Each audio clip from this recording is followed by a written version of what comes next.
Okay, imagine this. You're trying to use the Force, right? But then you realize the color of the lightsaber, or whatever object you're staring at, isn't actually a real color. Like, it Mhm. doesn't have its own spot on the light spectrum. Uh-huh. Now, let's bring that down to Earth. We're talking about pink. Kink, yeah.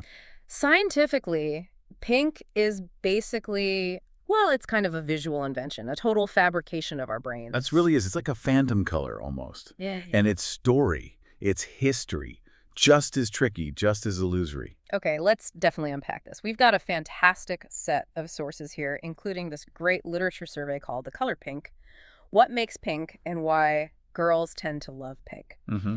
So our mission for this deep dive is pretty big. We're jumping across physics, history, developmental neuroscience, all to understand this non-existent color and trace its really strange, surprisingly fast journey. Yeah, from being neutral or maybe even for boys. Right, to becoming the absolute signature of, the whole Barbie universe. Exactly.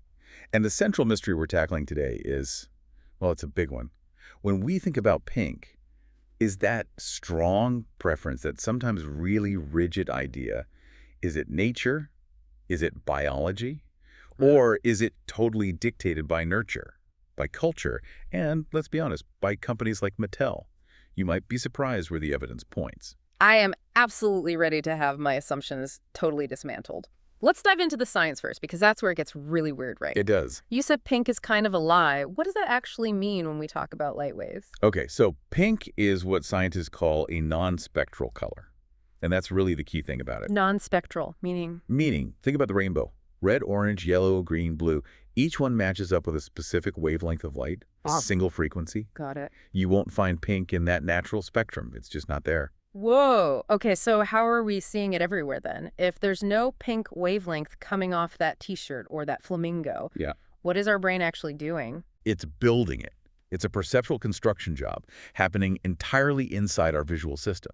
Think of it like a really clever neural trick to fill in a gap that isn't there in physics. A gap. Yeah, when your eyes get signals from the long wavelengths, that's the red end, mixed together with signals from the short high-energy wavelengths, the violet-blue end. The two extremes of the visible spectrum. Exactly. Yeah. Your brain gets these signals from opposite ends, and instead of seeing them separately, it sort of invents a color to connect them.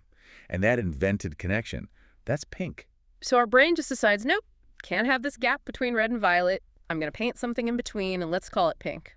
That's amazing. It is pretty amazing. And it's so accepted in color science that some researchers actually call pink minus green. Minus green, why? Because pink is essentially what you perceive when you take white light, which contains all the colors, and you remove or suppress the green wavelengths.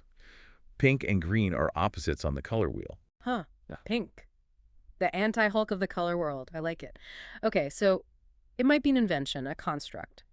But the sources say our brains still treat it very seriously, right? Like, it's a real experience for the brain. Oh, absolutely. Even though it's constructed, the brain processes it very precisely. There's recent neuroscience research using something called magnetoencephalography, MEG for short. Okay, Meg, let's pause there. For listeners, can you break down how scanning brain activity with Meg actually proves pink is, like, perceptually made up, but still a real distinct experience for us? Sure. So MEG basically maps brain function by detecting the tiny magnetic fields our neurons produce when they fire. Okay. And these studies show that researchers could look only at the MEG data, just the patterns of brain activity, and predict accurately what color the person was looking at, including pitch. Just from the brain waves. Just from the brain waves. It confirms that perceiving any color, including pink, involves complex processing across multiple brain areas, not just the basic visual cortex. Pink triggers its own unique, identifiable neural signature. So even the brain's inventions are processed rigorously. That is fascinating. And if our perception of something as basic as color can be sort of tricked by physics, it really makes you wonder how easily we can be tricked by, well, history and culture. That's a perfect transition. Let's talk about that historical flip-flop. Because we just assume pink equals feminine, right? But the history is the exact opposite. It's genuinely one of the most dramatic reversals in modern cultural history. Yeah. And it happened incredibly quickly, less than 50 years really, this rigid gender thing. It's very recent. So before, say, World War II. Before the mid-20th century, pink was often used for babies of either sex. Or, and this is the kicker, it was sometimes seen as more suitable for boys. That's the part I can't wrap my head around. And there's that quote, right, from the Trade Journal. Yes. It's fantastic. From a 1918 article in Earnshaw's Infants Department, it laid out the rules back then, which are just completely the opposite of what you see in Target today. What did it say? It said, and I'm quoting here, "The generally accepted rule is pink for the boys and blue for the girls." Pink for the boys. Wait, there's more. The reason is that pink, being a more decided and stronger color, is more suitable for the boy. Stronger. Pink was the stronger color. How did they figure that? What was the logic? Well, think about it. Pink is just a lighter shade of red, right? Yeah. And red, historically, has always symbolized things like strength, action, blood, military uniforms. Very masculine associations. Okay, I see the connection. Whereas blue was often linked to the Virgin Mary, suggesting things like softness, serenity, purity. So back then, pink kind of inherited red's vigor. But obviously, that didn't stick. Clearly not. So what flipped it? It couldn't have been biology suddenly changing its mind in 1945. Definitely not biology. The reversal started creeping in during the 1930s, maybe early 40s, and then it really locked into place by the 1950s. And the reason? The sources are really clear on this. It was primarily driven by commercial interests, marketing strategies, plain and simple. Funny. Basically, yeah. Once manufacturers figured out they could sell more stuff, clothes, toys, bedding, if they created separate color-coded versions for boys and girls, well, that became the standard. It fueled the consumer economy. Which brings us straight into that nature versus nurture question. If girls were biologically programmed to love pink, you'd expect to see that preference super early, right? Like in infancy. You absolutely would. If it were innate, it should show up from the get-go. But that's just not what the developmental research finds. And this is where that study by Vanessa Lobu and Judy Deloche comes in. Exactly.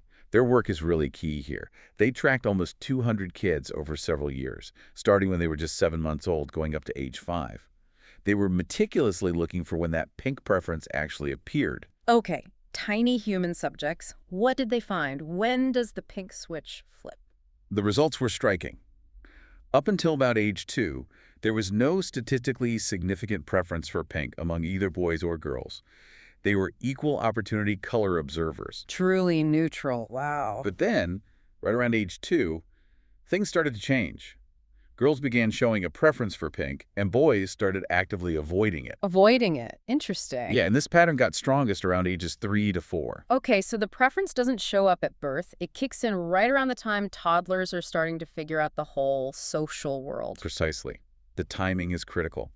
The emergence of the pink preference lines up exactly with when children start understanding and talking about gender identity. You know, concepts like boy and girl. And they start looking for things that match those labels. They actively seek out things that reinforce those social categories they're just learning. It strongly suggests the preferences learned from the culture around them. But hang on, couldn't someone argue that, by age 2, kids have already seen a ton of pink stuff, especially if they're girls? How do we know it isn't learned really early, like by 18 months, and they just start showing it at age 2? It's a reasonable question, but the global evidence kind of puts that argument to rest. The cross-cultural studies. Right. If this preference was some kind of universal biological thing like needing food or warmth, you'd expect to see it pop up in different cultures, wouldn't you? Even ones without, say, heavy Western marketing. Makes sense. So what happened when researchers looked at places less saturated with pink toys and clothes? They looked at color preferences in several small-scale societies, the places in Peru, Vanuatu, the northern Congo, and the findings were consistent. Ooh. No significant difference between boys' and girls' preferences for pink or blue. None whatsoever. No difference at all. So the minute you step outside that constant cultural hammering, that commercial reinforcement, the rigid preference just dissolves. Pretty much.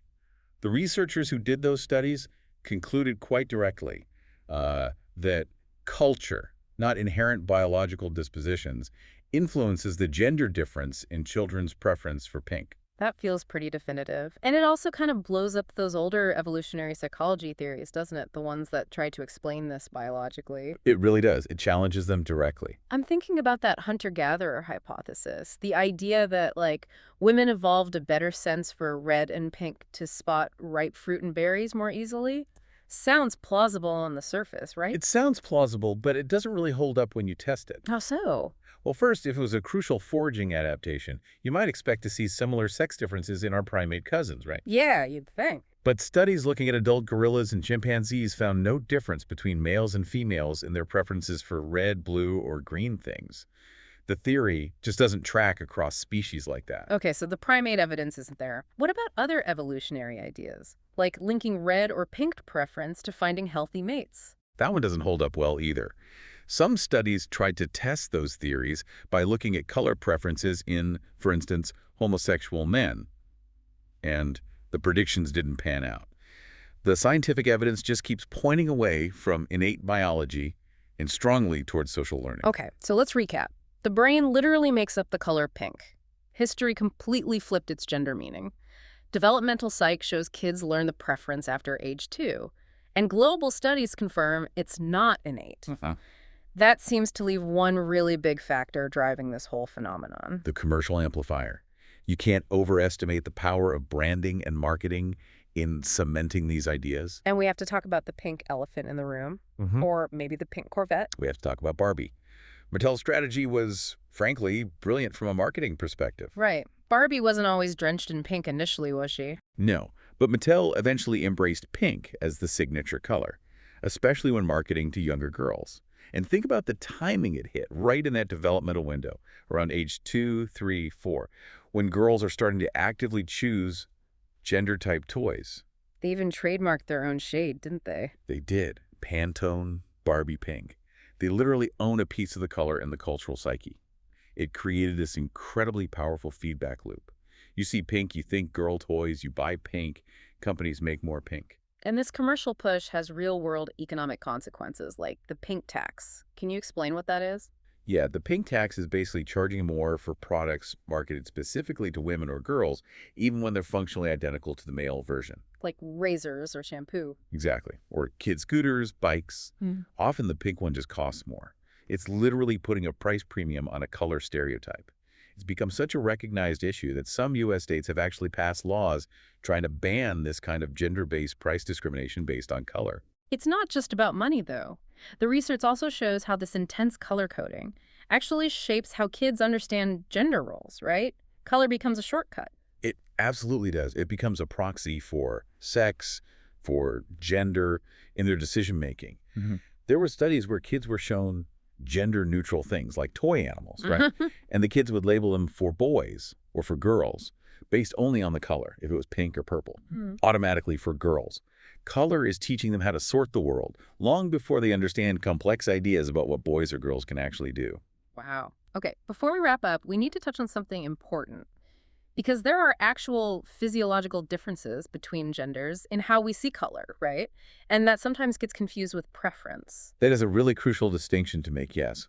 There are measurable biological differences in basic color processing. These are linked to genetics, neuroscience. Like what, for example? Well, for instance, some studies show that, on average, men need slightly longer wavelengths of light than women to perceive the exact same hue, meaning they might need something to be a tiny bit redder to register it as the same color a woman sees. Interesting. And what about women? Women, again, on average, tend to be better at distinguishing between subtle shades of color, finer gradations. So if I'm arguing about whether the paint is eggshell or ivory, you might actually perceive a clearer difference than I do. Potentially, yes. And research suggests these differences might be linked to things like testosterone exposure during development, which affects how the visual cortex gets wired. Men tend to have more testosterone receptors there. Okay, so there are real biological differences in sensitivity and discrimination ability. Yes. But, and this is the key point we need to stress, these differences in how our eyes and brains process color do not automatically translate into liking pink more or less. Exactly. That's the critical takeaway. The underlying sensitivity might differ slightly, physiologically, but the preference for pink, that's learned, it's cultural, it's driven by nurture and commerce. The science is really clear about separating those two things. Okay, crystal clear. So let's try and boil this whole deep dive down. If you had to give our listeners, say, 3 main takeaways, what would they be? Okay, 3 takeaways. First, pink is basically a brain hack. It's not a real color on the light spectrum, it's non-spectral. Our brain invents it, often called minus green, by mixing signals from red and violet light. Got it. Brain hack. Number 2. Second, history was rewritten by marketing. That strong pink is for girls idea. It's super recent. It flipped from being neutral or even masculine, largely thanks to 20th century commercial strategies. Think Barbie's solidifying that shift. History is marketing. Okay. And third? And third, culture creates the preference. Kids don't prefer pink from birth. That preference emerges around age 2 or 3, right when they start learning about social gender categories. Global studies confirm it's learned, not innate. Brain hack, marketing history, culture's preference. Love it. And the really big picture here seems to be that a lot of things we just assume are hardwired, are innate, might actually be learned behaviors shaped by our environment. Absolutely. And these rigid color gender lines, they aren't trivial. They can actually limit kids, limit their exploration, their play, their development by setting up these totally artificial barriers based on color. Which is why we're starting to see pushback, right? Like stores taking down gendered signs for toys, the whole Let Toys Be Toys movement, trying to undo some of that intense conditioning. Exactly. Recognizing the social cost and maybe even the economic cost of these seemingly small conventions. So here's a final thought to leave you with. If something as seemingly simple as our preference for color is so clearly shaped by culture and commerce, what else are we being trained to prefer? What other behaviors or attitudes that we currently just assume are natural or innate are actually the result of constant, maybe even subtle cultural and commercial reinforcement? What experiences might we be missing out on just because we decided the color wasn't right for us?